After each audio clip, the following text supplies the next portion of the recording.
दोस्तों, आज मैं आपके लिए एक British sci-fi TV series black mirror का एपिसोड लाया हूं जिसका नाम है मैन अगेंस्ट फायर। इस सीरीज में एक ऐसा फ्यूचर दिखाया गया है जहां किसी भी काम को करने के लिए टेक्नोलॉजी बहुत ज्यादा इंपॉर्टेंट हो गई है। एपिसोड के स्टार्ट में हम एक आदमी स्ट्राइप को देखते हैं जो किसी लड़की का ख्वाब देख रहा था एंड जल्द ही उसके जागने पर रिवील होता है कि स्ट्राइप एक नया मिलिट्री रिक्रूट है जो अपने स्क्वाड के साथ मिशन पर जाने के लिए बिल्कुल तैयार था। उसके स्क्वाड में एक फीमेल सोल्जर हंटर रायमन और एरोगेंट सोल्जर लियोनार्ड भी था। उन्हें पास के गांव में रोचिस के आउटब्रेक को चेक करने का टास्क दिया गया था। रोचिस तेज दांतों वाले पेल ह्यूमनॉइड मॉन्स्टर्स थे जो जानवरों की तरह गुर्राते। बज़ाहिर ये क्रिएचर्स खूनखार लगते थे जो मासूम लोगों का शिकार किया करते। ट्रेनिंग के बाद ये स्ट्राइप का पहला फील्ड डे होता है, इसलिए वो काफी नर्वस और डरा हुआ था। और जब रेमन उसे इनकरेज करती है तो वो और ज्यादा वरिड हो जाता है। कुछ ही देर में वो लोग एक गांव पहुंचते हैं जहां थोड़ी देर पहले कुछ रोचेस ने अटैक किया था और सब गांव वाले बहुत ज्यादा खौफजदा थे।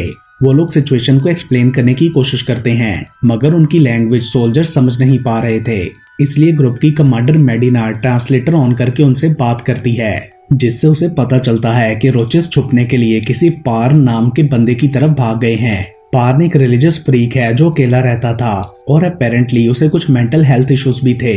लोकल्स का कहना था कि वो रोचेस को अपनी लैंड से गुजरने देता है और उनके लिए खाना भी रखता है। मीनवाइल स्ट्राइप गांव वालों से इंडिविजुअली बात भी कर रहा था और वो उनमें एक से प्रॉमिस करता है कि वो उन्हें सेफ रखने की पूरी कोशिश करेगा। एंड देन सब सोल्जर्स पान के कंपाउंड की तरफ बढ़ते हैं क्योंकि उन्हें शक था कि वो रोचेस की हेल्प कर रहा है। और यहाँ रिवील होता है कि मिलिट्री के हर सोल्जर के ब्रेन में एक न्यूरल इम्प्लांट भी लगाया गया है जिसे मैस कहते हैं। वो उन्हें ऑगमेंटेड रियलिटी के थ्रू डाटा प्रोवाइड करता है और ये इम्प्लांट मिलिट्री को स्ट्रेटेजिक ऑपरेशंस में भी हेल्प करता है। जल्द ही पान के कंपाउंड पर पहुंचकर वो लोग होलोग्राफिक मैप्स और डाटा डिस्प्ले को यूज करते हुए रेड प्लान करते हैं। ये सब वो अपने न्यूरल इम्प्लांट्स मैस की मदद से कर पा रहे थे। मेडिना स्ट्राइप रेमन और लियोनार्ड को घर को सर्च करके पान से बात करने के लिए अंदर जाना था जबकि बाकियों को पास बनी दूसरी बिल्डिंग पर रेड करने का काम दिया जाता है। एंड देन मिशन को स्टार्ट करते हुए मेडिना दरवाजे पर नॉक करके घर को इंस्पेक्ट करने की डिमांड करती है। कुछ ही देर में पान दरवाजे पर आता है। वो डरा हुआ लग रहा था और शायद घर पर अकेला भी। थोड़ी सी रेजिस्टेंस के बाद वो उन्हें घर में आने देता है। रायमन और स्ट्राइप फौरन से ऊपर सर्च करने के लिए जाते हैं जबकि लियोनार्ड और मेडिना पान को इंटेरोगेट कर रहे थे। उससे बात करते हुए मेडिना वॉल्स पर लगे रिलीजियस सिंबल्स देखती है जिससे उसे लगता है कि शायद पार्न अपने कुछ रिलीजियस बिलीफ्स की वजह से रोचेस का ख्याल करता है। लाइक हमें सब लिविंग ऑर्गेनिजम्स की हिफाजत करनी चाहिए। मेडिना उसे ये कहते हुए इस बिलीफ से हटाने की कोशिश करती है कि रोचेस के ब्लड में एक बीमारी है जिस वजह से वो इंसानियत के लिए खतरा है। वो ये भी कहती है कि ह्यूमैनिटी के सर्वाइवल के लिए रोचेस को खत्म करना होगा। दूसरी तरफ रायमन और स्ट्राइप एक रूम को चेक कर रहे होते हैं कि उन्हें वहां एक हिडन रूम मिलता है जहां स्ट्राइप अकेला देखने जाता है।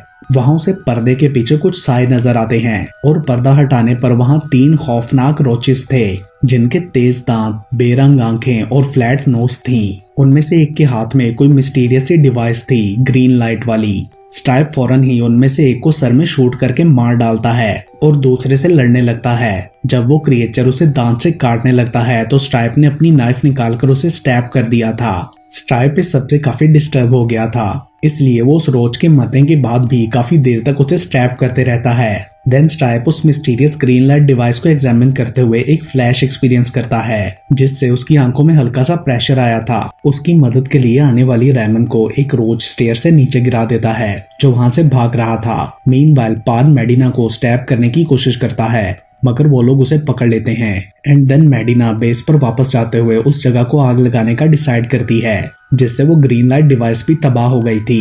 अगले दिन रेमन अपने रोज टारगेट्स के लिए शार्प शूटिंग प्रैक्टिस कर रही होती है ताकि अगली बार वो भाग ना सके। साफ लग रहा था कि वो स्ट्राइप जैसे न्यू कमर से जेलस हो रही थी जिसने अपने पहले ही दिन 2 रोचेस को मार गिराया था। तभी स्ट्राइप भी वहां आकर प्रैक्टिस में उसे ज्वाइन करता है। वो अपने टारगेट पर एम करता है मगर सडनली न्यूरल इम्प्लांट के ग्लिच करने से उसका निशाना मिस हो गया था। रायमन ये देखकर परेशान होती है मगर स्ट्राइप कहता है कि वो बिल्कुल ठीक है। Then later on pushup exercise में भी न्यूरल इम्प्लांट की खराबी से उसकी परफॉर्मेंस इफेक्ट हो रही थी जिसे मेडिना नोटिस करके उसे डॉक्टर के पास जाने का कहती है। जिसके बाद स्ट्राइप इस इशू की रीजन जानने के लिए मिलिट्री हॉस्पिटल जाता है जहां डॉक्टर उसके इम्प्लांट पर डायग्नोस्टिक टेस्ट करता है मगर उसे कुछ भी खराबी नहीं मिलती।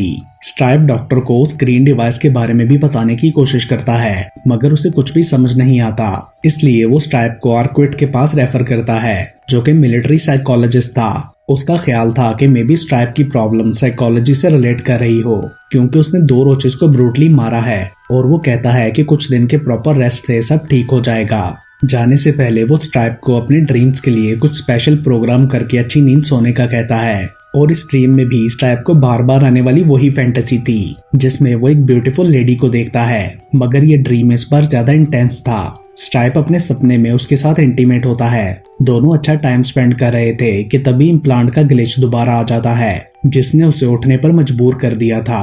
स्ट्राइप देखता है कि उसके बाकी सब साथी सुकून की नींद सो रहे थे। अगली सुबह स्ट्राइप मेडिना और रेमन के साथ गांव वालों को फूड देने जाता है, जहां मेडिना उन्हें बताती है कि पान से रोचेस के ठिकानों के बारे में कुछ इन्फॉर्मेशन मिली है। इसलिए वो लोग उस लोकेशन को चेक करने के लिए जाते हैं। एक अबैंडन्ड एरिया में पहुंचकर वो लोग अपने मैस इम्प्लांट्स और ड्रोन की हेल्प से सर्वे करने का प्लान करते हैं। एंड देन डिस्कशन करते हुए स्ट्राइप का इम्प्लांट दोबारा ग्लिच करता है, जिससे उसमें एरर आ गया था। सडनली स्ट्राइप को रियलाइज होता है कि वो घास को स्मेल कर रहा है, जो वो पहले इम्प्लांट के सही होते हुए नहीं कर पा रहा था। वो ये बात रेमन को बताने की कोशिश करता है, मगर वो इग्नोर कर देती है। सडनली गोलियां चलने लगती हैं, जिनके लगने से मेडिना मर गई थी। देन रेमन किसी तरह ड्रोन को रिट्रीव करके उसके थ्रू शूटर को लोकेट करती है और पता चलता है कि रोचेस ऊपर के एक कमरे में छुपे हैं और उनके पास चुराई हुई राइफल है। स्ट्राइप परेशान लग रहा था, मगर रेमन एक दूसरे को कवर फायर देते हुए बिल्डिंग के अंदर जाने का प्लान करती है। स्ट्राइप इस बात पर मुश्किल से मानता है, क्योंकि उसका इम्प्लांट खराब हो जाने की वजह से वो बहुत कंफ्यूज्ड और डिजी फील कर रहा था। बिल्डिंग के अंदर उन्हें एक टेम्परेरी इलेक्ट्रॉनिक वर्कशॉप मिलती है, जिससे मे बी रोचेस ग्रीन लाइट डिवाइस बनाते थे।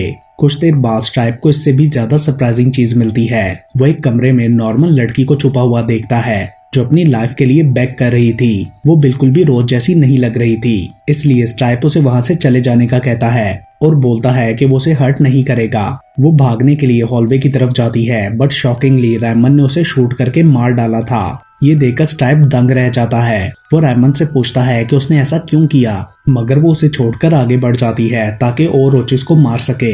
बट सरप्राइजिंगली स्ट्राइप को रेमन के सब मारे गए रोचेस नॉर्मल इंसान नजर आ रहे थे, इसलिए वो शॉक्ड हो गया था। देन रेमन एक माँ और बेटे को मारने के लिए आगे बढ़ती है, जो काफी डरे हुए थे।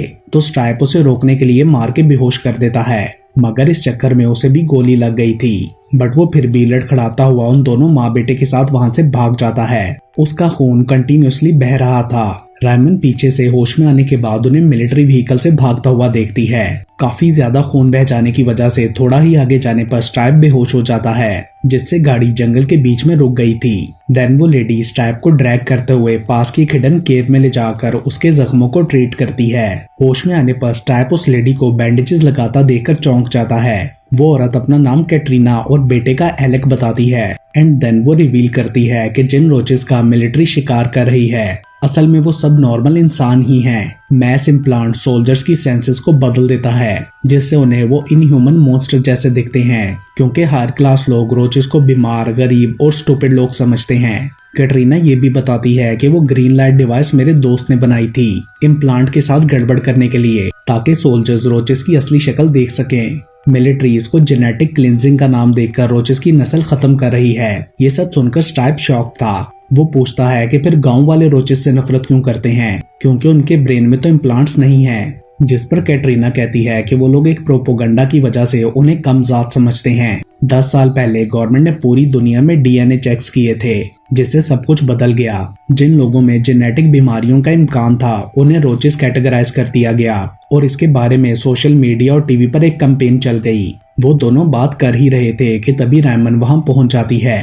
कैटरीना और उसका बेटा वहां से भागने की कोशिश करते हैं, मगर सैडली मारे जाते हैं। एंड देन रेमन स्ट्राइप पर गन पॉइंट करके एक्सप्लेनेशन मांगती है कि उसने धोखा क्यों दिया, मगर स्ट्राइप, जो कि अभी तक शौक और पछतावे की हालत में था, बुड़बुड़ा रहा होता है कि ये सब सच नहीं हो सकता। रेमन स्ट्राइप की इस बात से पजल होकर उसे गन मार के बेहोश कर देती है। उसके बाद अगले सीन में स्ट्राइप होश में आने पर खुद को एक सेल में बैठा देखता है, जहां आर्क्विट उसके पास आकर उसे कॉफी ऑफर करता है। आर्क्विट स्ट्राइप से सॉरी भी बोलता है कि वो पहले उसके इम्प्लांट में आए ग्लिच को पकड़ नहीं सका था। एंड देन वो बताता है कि रोचेस ने वो ग्रीन लाइट डिवाइस मिलिट्री के ड्रोन पार्ट्स को रिवर्स इंजीनियर करके बनाई थी। वो ग्रीन लाइट एक कोड ट्रांसमिट करती थी जो कि वायरस की तरह होता है। वो मैस के अंदर घुसकर उसे बंद करने की कोशिश करता है। स्ट्राइप बोलता है कि ये सब झूठ है और इंसिस्ट करता है कि रोचेस बिल्कुल हमारी तरह के नॉर्मल इंसान हैं। आर्किड ये बात मान लेता है, मगर साथ में ये भी क्लेम करता है कि वो डेंजरस हैं। वो ये भी कहता है कि इंसानों के नरम दिल होने की वजह से रोचेस जैसे क्रिएचर्स उनका फायदा उठा रहे हैं, जिसके लिए वो स्ट्राइप को वर्ल्ड वॉर 2 की एग्जाम्पल देता है कि बहुत सारे सोल्जर्स ने अपने एनिमीज का निशाना लिया, मगर फायर सिर्फ 15 से 20% लोगों ने ही किया। ये वार बहुत तेजी से खत्म हो सकती थी अगर मिलिट्री सोल्जर्स ने अपना काम सही से किया होता तो। वो बताता है कि सबकी वजह से ऑफिशियल्स को ह्यूमन नेचर की हमदर्दी ओवरकम करने के लिए कोई रास्ता ढूंढना पड़ा, क्योंकि बहुत से सोल्जर्स इंसानों को जान से मारने से डरते थे। आर्किड रिवील करता है कि इम्प्लांट मैस सोल्जर की स्मेल और साउंड की सेंस को चेंज कर देता है ताकि वो विदाउट किसी हेसिटेशन लोगों को मार सकें। देन वो एक वीडियो दिखाता है जिसमें स्ट्राइप को मैस की इन सेंस को ऑल्टर करने वाले इफेक्ट से कोई मसला नहीं था, और यहाँ पता चलता है कि मैस इम्प्लांट के बाद स्ट्राइप की पिछली सभी मेमोरीज इरेज हो गई थीं। ये सब जानने के बाद स्ट्राइप गुस्सा होकर आर्किड पर अटैक करने की कोशिश करता है, मगर आर्किड ने इम्प्लांट को यूज करके उसे ब्लाइंड कर दिया था। देन वो इवल साइकोलॉजिस्ट उसे 2 चॉइसेस ऑफर करता है कि या तो मिलिट्री उसका इम्प्लांट रीसेट करके पिछले कुछ दिनों की और इस कन्वर्सेशन की मेमोरी रिमूव कर दे, या फिर हमेशा के लिए वो कैद में ही रहे। पहले तो स्ट्राइप कैद में रहने को चूज करता है, मगर आर्किड कहता है कि वो एक बार फिर से सोच ले, और इसके लिए वो स्ट्राइप के माइंड में उसके फर्स्ट मिशन की फुटेज चलाता है, जिसके थ्रू वो रियल इवेंट्स को देख पा रहा था, जहां वो नॉर्मल लोगों को ब्रूटली मर्डर और स्टैप कर रहा होता है, जो उसे उस वक्त रोचेस दिखाई दे रहे थे। यहाँ उसे ये भी पता चलता है कि जो रोच उसके फर्स्ट मिशन से भागी थी वो असल में कैटरीना थी। एज एक्सपेक्टेड ये फुटेज स्ट्राइप को अंदर ही अंदर तोड़ देती है, और इवेंचुअली वो डिसाइड करता है कि उसकी मेमोरी को इरेज कर दिया जाए। एंड देन लास्ट सीन में हम स्ट्राइप को एज अ डेकोरेटेड ऑफिसर देखते हैं, जो अपनी बेस से निकलकर एक घर की तरफ बढ़ रहा था।